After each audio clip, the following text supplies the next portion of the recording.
welcome to another episode of the Startup Voyage podcast. In this show, where we deep dive into the world of technology, startups, and future of innovation. I'm Arthur Lee, your host today, and we're thrilled to shed some light into today's world of venture capital and startup growth.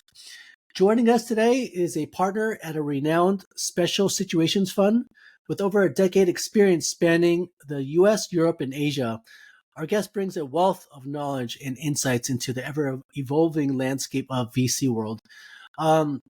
This person is not just an investor, but a catalyst for growth, specializing in scaling deep tech ventures to new heights. With an impressive track record of leading 20 investments and successfully navigating 7 exits, this person's expertise in identifying and nurturing potential projects is unparalleled. So our guest today stands out not only for their knack in investments, but also for their exceptional skill in fundraising, having raised a staggering $260 million over his career. This feat not only underscores their strength in financial aspects of VC world, but also their deep understanding of the intricate dynamics of the startup ecosystem. So if you're an entrepreneur, investor, or simply fascinated by the world of high-tech startups, you're in for a treat. Get ready to gain some valuable insights from someone who's been at the forefront of driving innovation and success in the deep tech sector and VC world. Join me in welcoming our guest, Alexander Piskunov, a true visionary and leader in the world of tech startups and venture capital. Welcome to the show, Alexander. Arthur, it's a pleasure. Wonderful introduction. I could not have said it better myself. I'd love to share my insights with your audience. Great. Well, that was my version of introduction. Why don't you briefly describe your journey into this investing world and how you came to specialize and focus on deep tech and maybe your recent exposure into the Web3 space? Well, look, so right now, partner at the VC fund, used to work in venture capital for the past 7 years. But when I was first beginning my professional journey, I could not have imagined that, I would be involved in such a tech-heavy space, especially, when it comes to the early stage deals. Because, well, look, I've had a traditional start to my career, started out back in investment banking, left after a couple of years realizing that, hey, money is great, exposure is great, but not as great in terms of responsibility, not as fun in terms of, the hours we put in. So jump ship to private equity after some time, which was much better because, I got to network with quite a few entrepreneurs whose businesses we bought. I got to actually, have a meaningful conversation and, see what exactly motivates them, how do they solve their challenges, what do they do about strategy. And after some time, it did inspire me, to move away from the buy side and launch my own business. But back then, my education was mainly in economics and finance. My professional experience was in IBM private. But in fact, me and my partner, we dealt with imports of exotic wines from destinations like Latin America, South Africa, and Georgia into British hotels, restaurants, and bars. And for me, I must say that, it was a great time, great education by itself, because we had to figure out almost everything from scratch, from logistics to contract negotiation to, selecting all the best wines to put in the portfolio.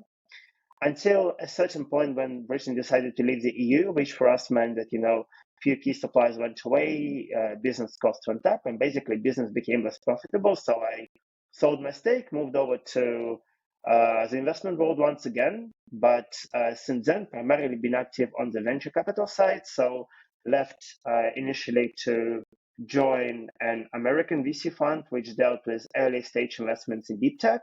It was based out of San Francisco, and we backed startup at seed stage, at Series A in areas like robotics, AI, smart cities, new materials, quantum computing, and many others. And, that's when I truly realized that, venture capital, it's exciting, but what particularly interested me about the field was the fact that I could not, deal with marketplace startups or, back another delivery service or ride sharing. Of course, they all have their clients, they all have their business models who are often case ultimately successful. But when you are a VC, especially at early stages, your whole job is to find the undervalued opportunities. And in tech, especially in deep tech, there are simply just so many more of them.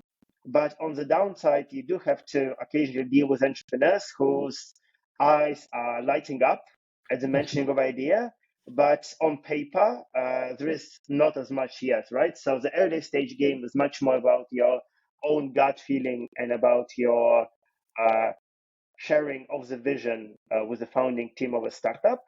So I stayed with that US firm for 3 years until 2021.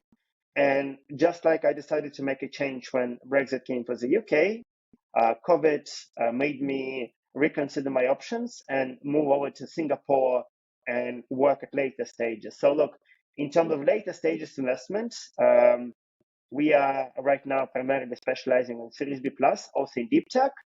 And on that front, at least from the perspective of portfolio management, I would definitely say that it's much more meaningful because the earlier stage guys, everybody in venture capital loves to say that, hey, we're super helpful. Here is how we're assisting your growth. But unfortunately, sometimes let's just say it's not the case, right? So it is only by later stages when the fund has more resources under management, when they do have a big investment team and the network to actually facilitate that assistance, then the portfolio companies can actually receive something meaningful. So, for example, how do we work with our portfolio companies? Well, it's normally helped to do with, for example, if they are a leader in the local national market, we're helping them to expand internationally, be it through facilitating key M&As or opening up offices abroad or fundraising from international VCs, for example, in the Valley or in London, or a bunch of other things, which is not just related to key introductions or maybe a C-level hire or two, which the majority of the early stage VC funds do. But just on the last point, I would say that yes, venture capital is fun and great, but I just wanted to sort of give a word of warning for some people who come into the field thinking, hey, it's a super cool field. I'll make a lot of money. I will be, the darling of Forbes and whatnot. Usually, especially at the early stages, you do have to wait for quite a long time until a meaningful exit. Especially in deep tech, because over there is just so much more R&D and financing heavy. And at later stages, it's not as much, about a 10 or 15x exits as it is about, backing an already established company who is on set perhaps to do an IPO at a few years or maybe arrange a meaningful M&A exit in a couple. So ultimately, it's good to have a, a solid strategy of what you want to achieve. And what's also very important is to actually go and become an investor in the industry, which you have prior experience in before. Because look, well, for example, what COVID has personally taught me is that it's very bad to chase after FOMO because back then, a lot of venture capital funds or family offices or corporations, they were looking to back healthcare and biotech startups, which led to a huge increase in valuations. And it led to an increase in competition, but unfortunately did not lead as much to an increase in the amount of those companies, becoming ultimately successful, right? And when you're dealing with very tech-heavy fields or fields which are, related to health, then I would probably say let's leave it to the specialized investors because they do have the right team and the right contacts to actually make the company successful. Okay. Yeah, I know or recall earlier this year or even later last year when there was a lot of hype around AI. And I've heard from some investors that they believe, well, AI has been the one tech that has given return faster than any other tech has ever before.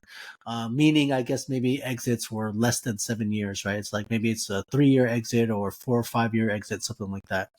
But to your point, what I've recognized in my perception is a lot of companies do get the funding, But you look at where they are now and how far they've grown, or their product roadmap, and who knows how the money is being allocated. But it seems like a lot of these companies are not moving forward, and maybe a lot of money has been thrown in to be based on FOMO and not really Mm. picking the right projects, the right team. You're basically throwing resources at a company that maybe has a lower chance of actually succeeding. I guess that's your point, yeah. For sure. And I mean, look, one of the most important things that VC should consider when deciding whether or not to invest is actually the aspect of portfolio synergy, right? Because Mhm. if other companies have an opportunity to draw from the same pool of talent or R&D resources or access to new markets, then definitely there will be more opportunities for potential growth. But to your first point, regarding the exits and valuations, what a lot of VCs don't really talk about is, there are exits and there are exits, and that you can potentially, make a sale of your equity over to a corporation or a family office, which would be not as meaningful as if you were potentially willing to wait for longer and then wait for IPO. Unfortunately, not everybody can wait until an IPO, especially if you're an early stage investor. But ultimately, even if sometimes a founder makes a meaningful exit in terms of the options that he was given or the actual financial compensation, it does not mean that the VC does the same, because they ultimately, when they're fundraising for the fund, they have agreed their own milestones and KPIs to their investors, which sometimes might not be as meaningful if they're selling in 2 or 3 years instead of 5 or 7. Right. And also, on the other side, just as an additional point, sometimes it is the other way around. So, for example, a VC can and is willing to afford to wait until a meaningful exit, but sometimes his own investors are wanting a return on the original amount that they have put in, right? So they're pushing the VC to potentially make an exit before um, the right time, right? And normally, what the VCs do in that case is sell through secondaries, right? So, for example, when a startup is fundraising, there is more demand for equities than there is supply, and there's the opportunity for earlier stage investors to exit. But in terms of the actual financial returns, it is often case not as great. Right, right. So I completely get you. To put it simply, if you're an early investor and your KPI is, let just throw a number out there, to hit some 20% gain, right? At the very minimum. And maybe the market is bad and their investors are asking for liquidity. And, like you mentioned, there's an opportunity to sell those to someone else, secondary market or not, and gain their KPI. Well, so be it. So it's not meaningful. They didn't wait for the big, bucket that could potentially happen and flow in through, like you said, an IPO or something like that. So that's essentially what you're saying, right? So sometimes they're happy to exit. They say that they're performing based on the KPIs of their fund, so they are making it seem like, oh yeah, we've done well, right? Because they've achieved their target. For sure, for sure. Okay, okay. So, you talk about early stage startups, and my audience mostly are Web3 founders or investors. So, I'm just kind of curious, because you've probably seen a lot of alternative fundraising activities, obviously through token raises, so on and so forth, which is not traditional. How have you seen the Web3 landscape for these early stage projects and how they're gaining capital? Is it sustainable? I mean, what trends have you seen that has kind of evolved over the past few years? Well, look, Arsa, so in my own experience, I'm quite a big believer in the Web3 space, especially in the region of Southeast Asia, right? Because it is growing massively in terms of population, in terms of the actual purchasing power, and in terms of the ability of local startups to project their own uh, products and original ideas to overseas, right? But when we talk about Southeast Asia, we have to understand that, especially in terms of the Web3 ecosystem, it is definitely not a uniform market, right? So you have the more developed countries, like, for example, Hong Kong or Singapore or Japan or Taiwan, where there is an established legal system where there is quite a big infrastructure which has already been built. And then on the other side, you're dealing with countries like, for example, Vietnam or Malaysia or the Philippines, where yes, the growth rates are higher, but from the Web3 space, there's just so much more of a Wild West out there, right? Where yes, ideas can fly, but they can also flop. And from the perspective of an investor, um, what I personally found is that in the developed economies in Southeast Asia, uh, what is present, what is missing in others is an opportunity for a Web3 startup to grow from an idea stage all the way to a pre-IPO company, right? So there are early stage investors, there are growth stage investors, and there are, M&A players or private equity funds who are willing to work and support a Web3 startup at a different point in time. But if you look at Malaysia, if you look at Vietnam, yes, over the past 3 or 4 years, what I did see was an explosion of earlier stage financing for Web3 startups. For example, from the viewpoint of business angels, right, who are looking to potentially, pass their own experiences and a small chunk of money to aspiring entrepreneurs, or from family offices, right, who originally made their money through perhaps natural resources or logistics or manufacturing, but since then a bit of time has passed, and the reins of power has moved on to the next generation, who is in the family office space much more tech savvy and much more willing and able to sort of make their mark. And they're trying to make their mark by focusing on areas like Web3, which is sometimes, yes, it's driven off a case by FOMO, but there are also many opportunities where it can actually transform the existing infrastructure and frameworks within many Southeast Asian economies. So, I would say that in Malaysia or in Vietnam, for example, when we look at Southeast Asia, what one of the biggest problems that you would see is the fact that yes, there are early stage investors, yes, there are big corporates, but in the middle, in the growth stage, for example, Series A and Series B, there is almost nobody, right? And I think that this is one of the big problems, because it does mean that yes, a startup did have access to earlier stage financing, but once it comes to, for example, building that original um, team into a company that can dominate not the local market but the surrounding region, it will be very difficult for the startup to find the right partners, right? So what they often have to do is go to the corporates who don't really understand early stage tech, or go to the government who, yes, they have their own quotas. Yes, they have to showcase that they support entrepreneurship, but ultimately they don't really know how it's done, right? So what is missing in the developing countries in Southeast Asia in the field of Web3 is the right amount of understanding within the ecosystem as to how it should be done. And from my own experience, I would not say that in the majority of the countries, they have managed to draw upon the right amount of international best practices and apply them to the existing ecosystem within the local countries to actually make an impact. But the situation is changing, and I would love to sort of elaborate on that. Yeah, yeah. I when I first came to Asia, so I'm originally from the U.S. I was in a startup, maybe let's say, I guess like 6 or 7 years ago, and we did get 2 rounds of seed funding. And I recall back then it was basically a SaaS platform. We were bringing in maybe close to. It was a good start for us, and then we were trying to go out and getting some more money so we can scale it. And as you mentioned, and it sounds like it's still a problem, getting I guess more mature funding. You go Series A or B. It's not easy. And when we did approach these people, these for money, they said, "Well, we didn't we'd happy to invest in you if you brought in 10 million a year ARR."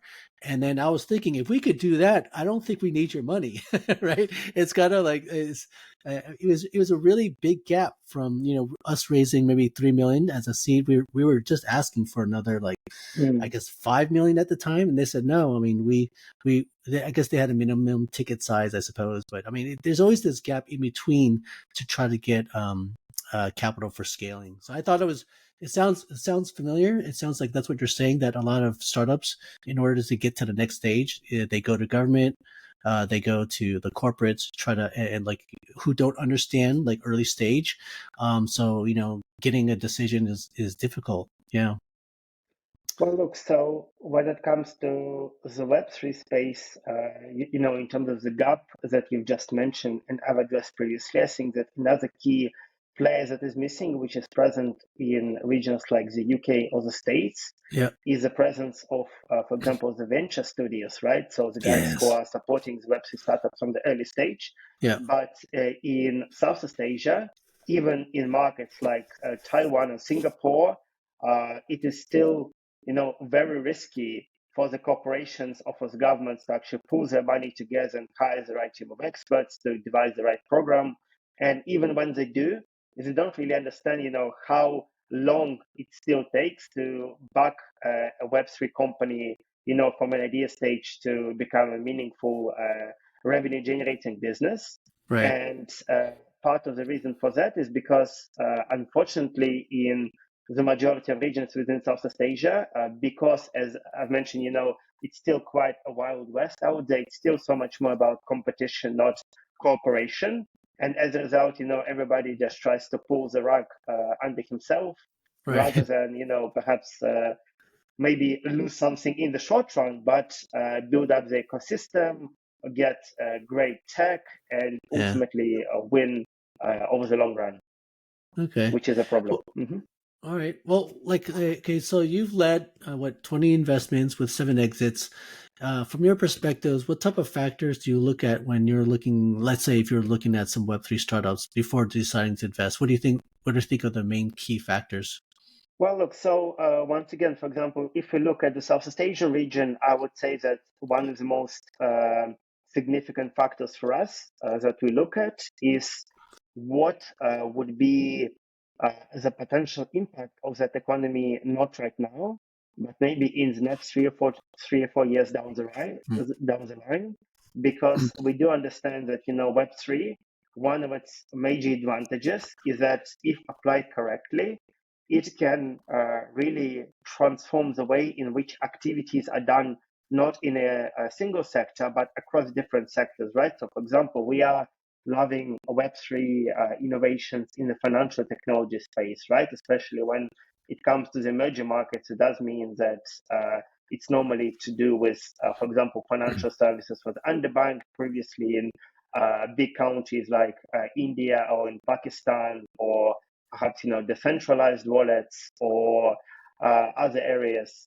Also, in terms of the segments within Web3 that I'm personally quite passionate about, I would definitely say it's a gaming subsector, right? Because, for Mhm. example, once again, if you look at Southeast Asia, you have, for example, South Korea, as you might or might not know, they are, one of the largest gaming markets all over the world.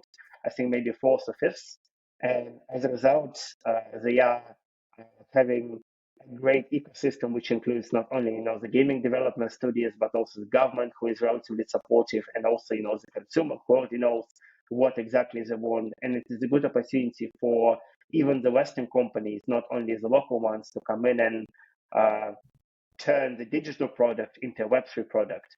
And then you also have, the more developing markets in the gaming space, like, for example, Vietnam or Philippines, where there is still a bunch of local talent available, and they can leverage the advantages of the local market, such as, for example, the relatively lower uh, employment costs, for example, the development costs to make a product which ultimately would not be maybe demanded as much in the West, but still would make a definite splash in the region of Southeast Asia.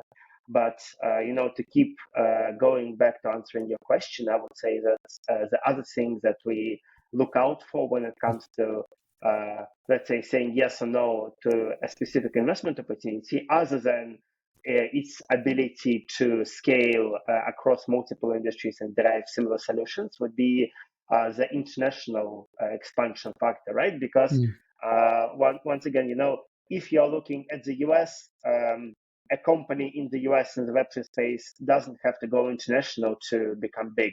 If you're looking at China or India, if they understand the local market, yes, the situation is relatively similar.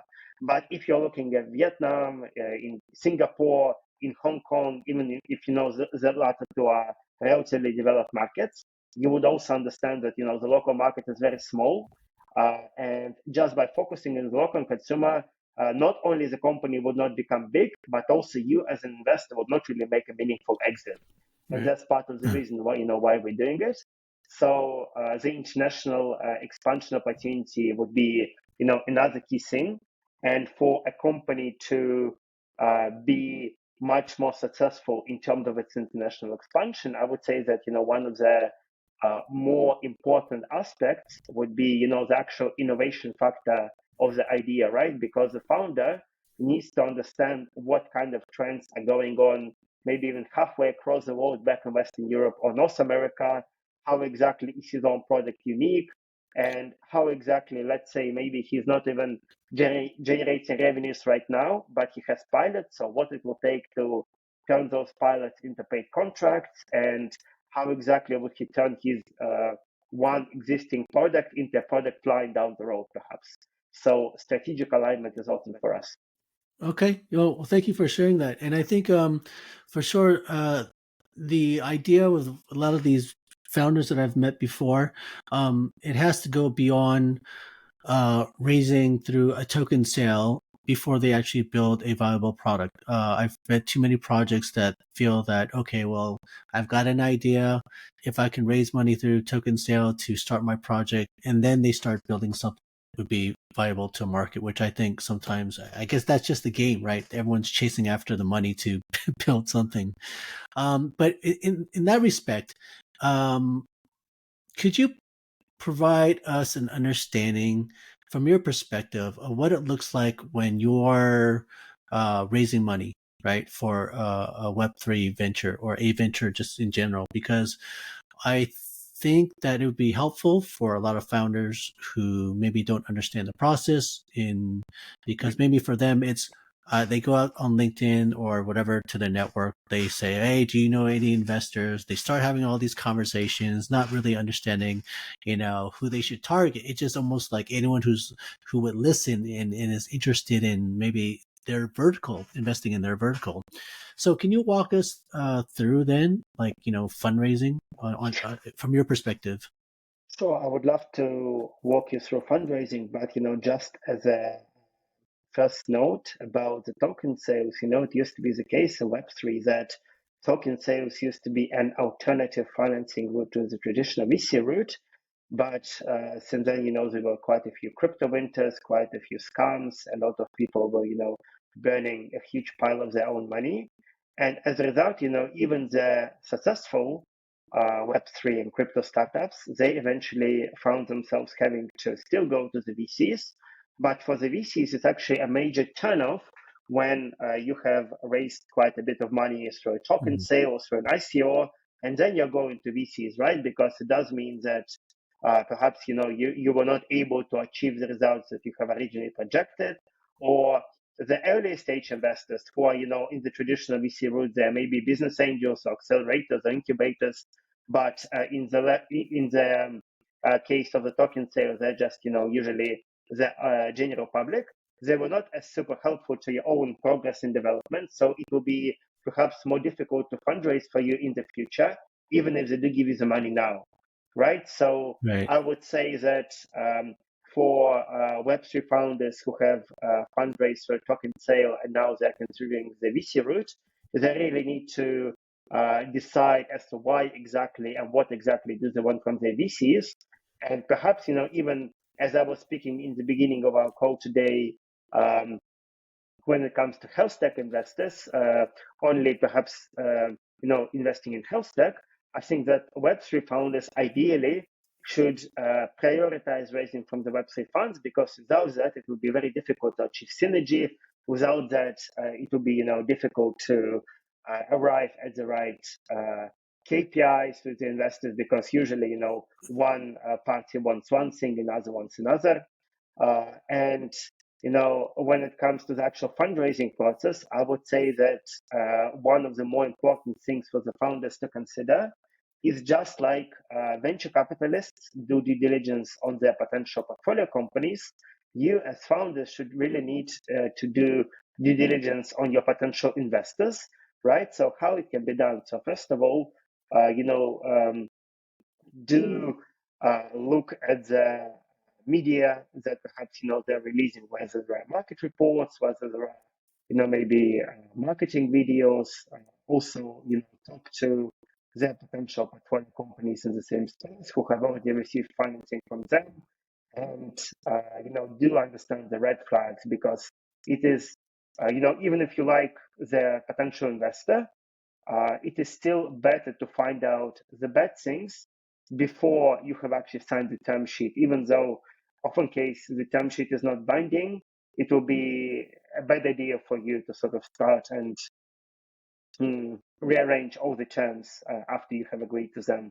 So do the due diligence on your investors, talk to portfolio companies, also do try and understand what exactly do you want from those investors other than the money, right? Because for me as a VC, if I talk to an entrepreneur who maybe, yes, he is more pushy, maybe he is argumentative, but he knows what exactly he wants and he knows how to achieve it, and he knows what exactly in terms of support he wants from me, and I can actually provide it, then I would actually be much more willing to work with him, because I know that it's a more meaningful relationship where I, as an investor, yes, I can help sometimes, but my job is to manage a portfolio, not to get super involved in one or two companies out of the whole portfolio. So for me, it would still be the situation where the founder is the one who is projecting the idea forward, making all the sales, making international expansion possible and whatnot. And without the founder knowing what exactly he wants and how exactly he plans to achieve it, it is very, very difficult, right? And this is one of the reasons why, especially in the Web3 space, quite a few VCs, when a company grows from an early stage to a growth stage company, they are looking to replace the original CEO, because the original CEO may have the vision and the original idea of how things should be done, but he is not as great when it comes to marketing. He is not as great as about the strategic collaborations and partnerships, and as a result, at a certain stage, uh, he's just no longer as useful, right? And especially when it comes to the Web3 space, here is another difference when we are considering, for example, the developed markets like the UK as a state to the developing markets in Southeast Asia. In the developed markets, you would find the case that while VCs are looking to replace a founder, uh, he still understands that he would receive quite a big chunk of equity. And if the company grows, so does the value of that equity. And after a certain point of time, he is free to go and do something else with already a stamp that he is a serial founder. While in the developing markets, especially in Asia, usually, it's a big conflict between entrepreneurs and investors, because entrepreneurs, perhaps rightly so, they think that their startup is their baby, and they're not as willing to relinquish reins of power, which sometimes leads the startup to just imploding, right? So nobody wins, which is a bad situation to be in for the founder and for the investor. Right, right. Well, I see that quite often because I think a lot of it is driven by ego for sure, and feeling that they're the ones with a vision that needs to see it through until the the bitter end. But the fact is, sometimes, or not sometimes, actually, a lot of times, the resources in your company need to recognize its own capacity and capabilities. Maybe they've taken them to where the company needed to be, but they need some fresh new talent to kind of take it to the next level. Not saying these people can't still play a part in the company, like being a CEO being replaced. I would find that it's not a big deal if that CEO can just continue with its own core capabilities and help the company in a different under a different title or responsibility. Mm. Yeah, but I see it often. I've been part of some startups where the founders are even in the co-founders have very different viewpoints in how to bring a company to an outcome which is shared, but then it's this internal struggle that is felt by the employees of trying to figure out, okay, which way do we go, and that really handicaps a lot of companies. Well, for sure, Arthur. So, like for us as VCs, one of the things that we do look out for when it comes to the potential investment deal in terms of the founding team is how long they have actually worked with each other before, right? So maybe they've studied together, maybe they worked together. Did they have any, meaningful successful startup foundation experience? Because we do understand that, the startup world, especially if it's earlier stage, especially if it's in such a rapidly emerging market as Web3, everything can and often case does go wrong. And if you don't understand how the co-founder of yours thinks and how does he react in stressful situations, the likelihood is, it will all end quite badly. And it's just for us as an investor, another red flag to really consider when it comes to, let's say, backing startup A or startup B with relatively similar technology in a similar market, right? So sometimes red flags are such that we just don't want to take the risk, even though we love the product, even though we love the tech, and we do believe that, the segment in which a startup is growing will continue to rapidly improve the lives of the people. Okay. Well, I want to move into this next segment around how startup founders should go about looking for capital on a regional basis. I bring this up because I had formed a partnership with a company based out of India who has basically a database of investors throughout the world. And their pitch is like, come with us and come onto our platform, put your project information on there, and somehow I guess they do a lot of the BD to set up the meeting. I guess that's how they get paid, and they get a percentage of any raises. But when I was really looking to the business model and or trying to understand from a founder's point of view, yes, internet is wide. There's so many different platforms to go and find investors, but it seems quite overwhelming. So maybe in your perspective, what is that approach? What are the differences for looking for investors in different regions, or how should project owners look at it? Well, actually, you've raised quite a good question because I do see quite a lot of entrepreneurs, spending quite a lot of time on the efforts in terms of fundraising, which are not as meaningful or are very, very long in relation to what they actually end up accomplishing. And from my own perspective, cold outreaches sometimes do work, but often case it's just an exception to the rule, right? Like for us, for example, we get hundreds of cold emails with pitch decks, with financial models every week. Hmm. And ultimately, if you look at the amount of projects that um, arrived at the mailbox, were reviewed, were seriously considered, were conducted due diligence on, then passed through the investment committee and actually received the financing from us. I would actually say, Arthur, that this is a least likely option out of all the deal flow generation sources for us. And I would imagine that the situation is the same for the majority of the other VCs. Why? Well, look, one of the reasons for that is because quite a few entrepreneurs, they don't really do proper due diligence or even, the basic checks on the VC whom they're mailing to. They just know that, he potentially has the money and they run for it, right? So usually, it is startups pitching us, with a completely different product than is that is outside of our investment focus in a completely different geography at a different stage. And sometimes, it is just a crazy opportunities like, hey, please invest in our street stalls selling fried potatoes or whatever, right? So completely non-tech projects, right?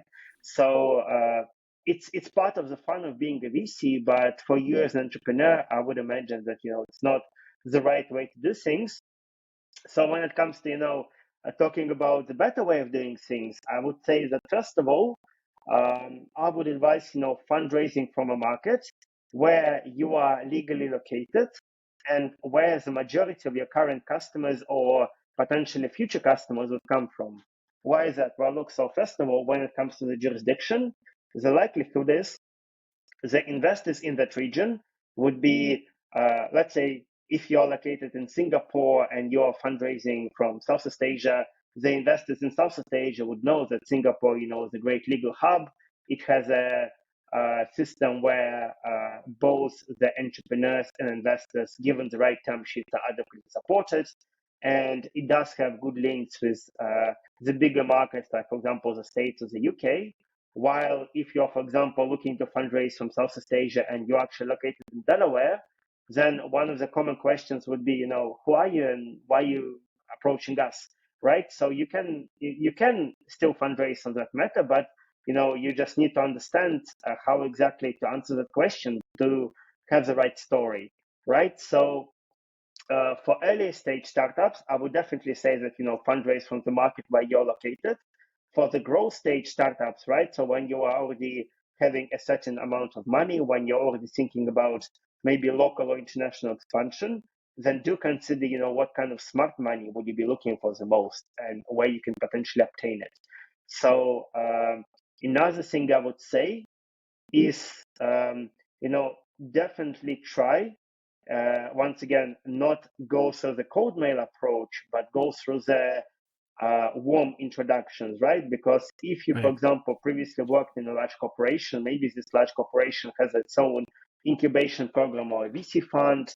Maybe its top managers are often case acting as angel investors, and do try and leverage all the potential connections that you can get, because um, if it's a warm introduction, then the likelihood that your email would at least be opened are just so much more meaningful.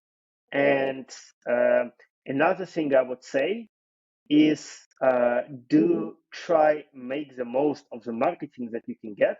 For example, if you are developing an innovative product, do try and present it in uh, local national fairs or be featured in magazines or uh, do a YouTube channel or something. Because yes, it might take time.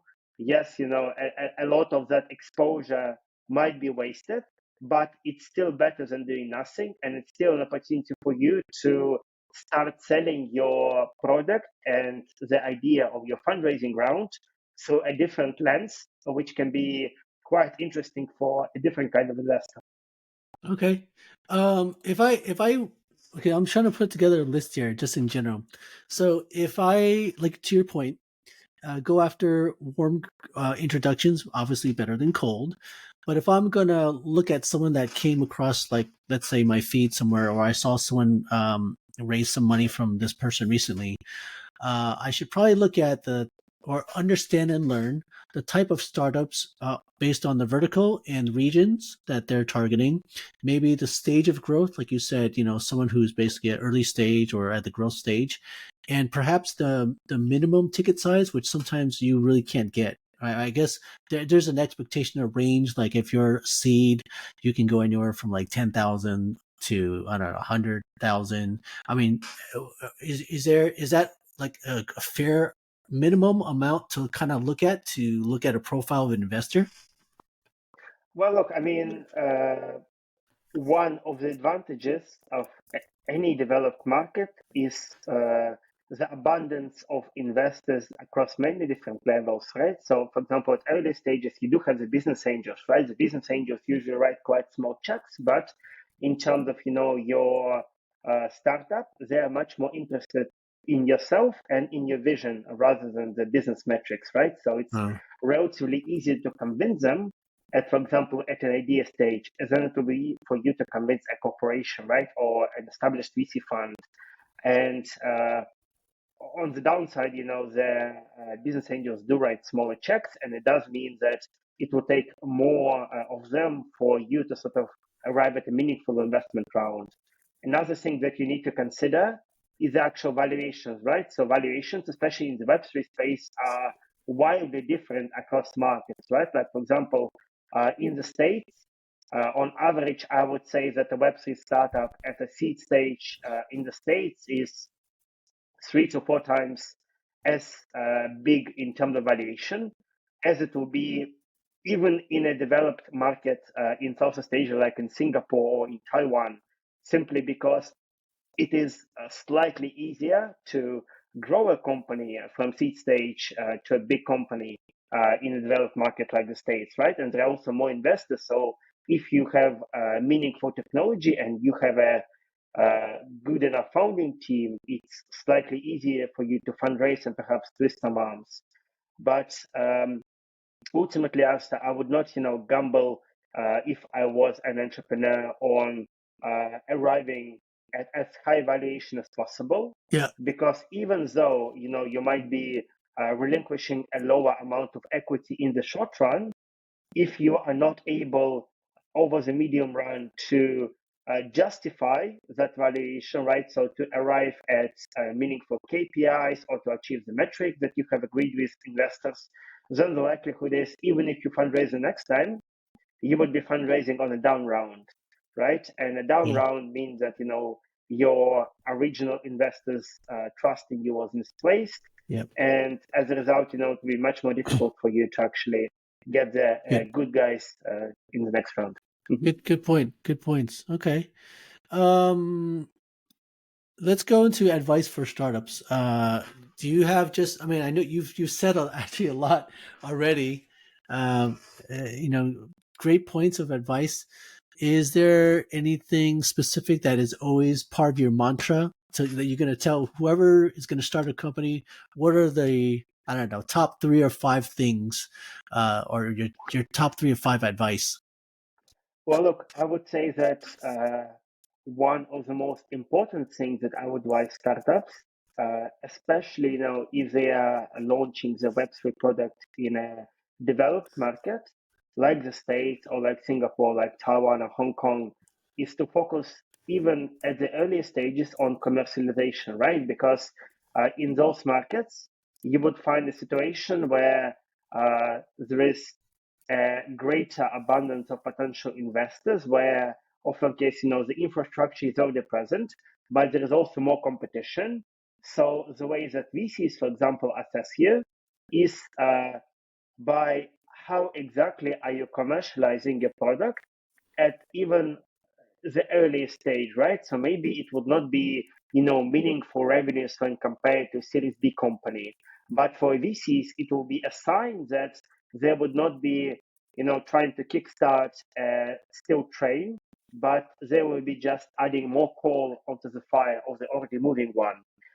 And for me, it is a very important aspect because myself, coming from an emerging market, I do understand that in the emerging markets, usually the entrepreneurs try and build the most technologically savvy product as possible, not understanding that there is no end to technological perfection. And when it comes to the international innovation race, they often get beaten out of the market by their competitors who have commercialized earlier, who have Hmm. fundraised money from meaningful VCs, and who have managed to make a bigger mark on the PR space. So don't spend too much time on R&D, on patents. Do try and commercialize. I would say that this is one of the most important things. Okay, cool. Let's see. All right, so I'm gonna ask you one last question. I guess it's Sure. just your opinion. Um, tech always has a way of intermediating current processes.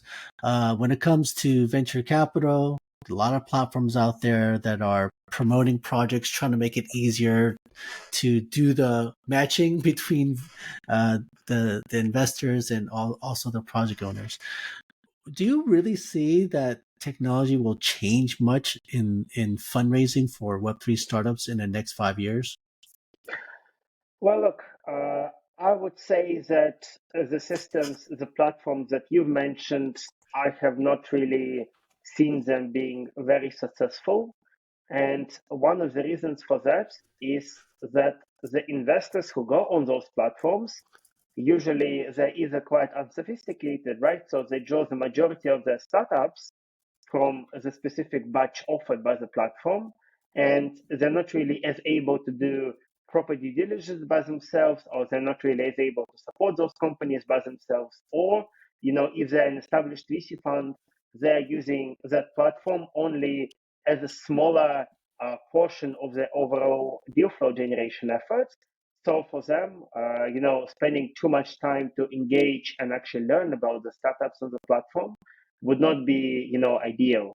So for the startups, I think that, this is one of the things that should be done, if at least, to, as I say, spread your eggs across multiple baskets.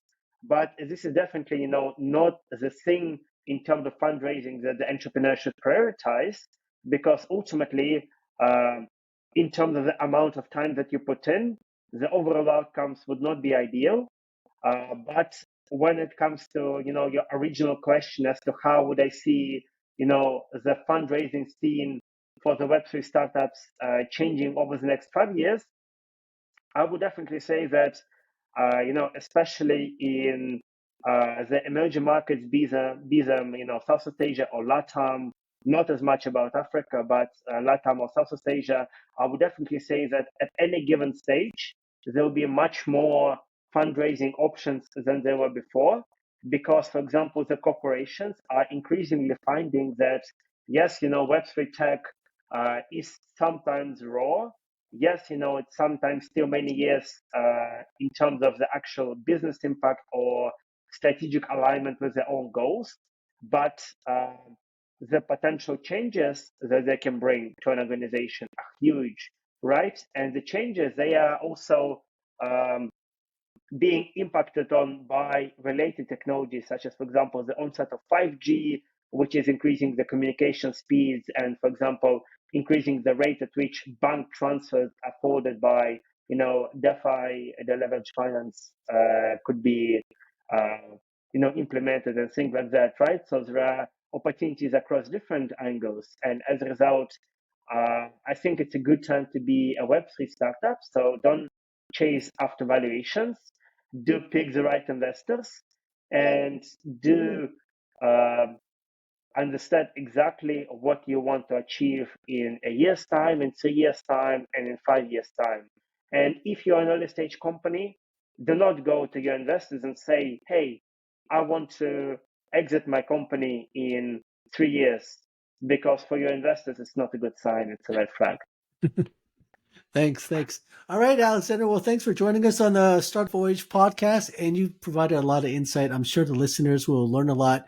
I'm going to actually take a lot of what you said and actually form a lot of social media posts, because I think it's worthy to kind of put out there for people to learn. Hey, so that concludes this episode of the Startup Voyage podcast. I would like to thank all of you for listening to this episode, and I'd really appreciate it if you leave any type of comments that you'd like to share, because it helps to feedback on how I deliver these podcasts, and I definitely want to improve it to continue to add more value to the audience. Now, you can follow us on many of the popular podcast channels: Spotify, Amazon, Google Podcasts, and Apple Podcasts. Equally, I'm going to be uploading all of these episodes onto YouTube. So it's more than just audio, it's video. You can see everyone's faces. Look, I really hope that you enjoyed this episode. And I'm always open to new ideas or looking for new guests. So if you know anyone in the space of Web3 that is an influencer or a leader or someone who's really trying to shape what Web3 will be in the future, I'd love to hear from them. All right. So yeah, just comment below. You can DM me. I have all my information in the details underneath this podcast episode. So yeah, thank you for joining me today, and have a great one. See you in the next episode.